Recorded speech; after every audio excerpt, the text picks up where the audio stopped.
வணக்கம். எங்களுடைய அரியலூர் சட்டமன்ற தொகுதி எம்எல்ஏ வந்து சின்னப்பா அவர்கள் வந்து, அரியலூர் அருகே உள்ள திருமானூர்லேருந்து அணக்கரை வரைக்கும் குறிப்பிட்ட தடுப்பணைகள கட்டுறேன்னு சொல்லி, இதுவரைக்கும் ஒரு தடுப்பணை கூட கட்டல. 1.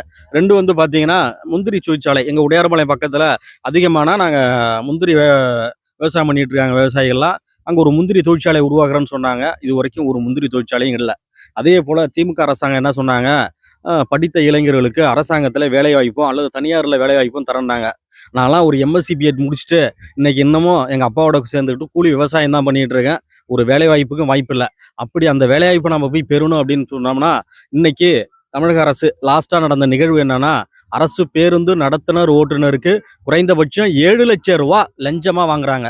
இது அரசாங்கத்துக்கு தெரியுமா அல்லது தெரியாதாங்கிறது எங்களுக்கு தெரியாது. மிகப்பெரிய இதை வன்மையா நான் கண்டிக்கிறேன். ஏன்னா நான் படித்த இளைஞர், எனக்கு ஒரு வேலை வாய்ப்பு இல்லை. வேலைவாய்ப்பற்ற மாவட்ட வேலைவாய்ப்பு அலுவலகம் எதற்கு இருக்கிறது என்ற ஒரு ஒரு குறித்த கேள்வியை வச்சுக்கலாம். இதுங்கய்யா. அடுத்து வந்து பார்த்தீங்கன்னா, பெண்களுக்கு மகளிர் உரிமை தொகை தரேன்னு சொன்னாங்க. அது குறிப்பிட்ட சமுதாய மக்களுக்கும் குறிப்பிட்ட மக்களுக்கு தான் கொடுக்குறாங்களே தவிர எல்லாருக்கும் அது தரது கிடையாது. நாங்க சனாதனா சமாதர்மம் என்ற ஒரு அமைப்பை நான் செய்கிறேன் அப்படின்னு சொல்லி திமுக அரசு விடியா திமுக அரசு என்ன சொல்றாங்க.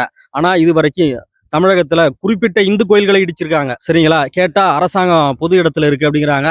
இல்லை ஒரு முஸ்லீம் கோயிலோ முஸ்லீம் தர்காவையோ கிறிஸ்டின் சர்ச்சையோ இடிச்சதாக வரலாறே கிடையாது.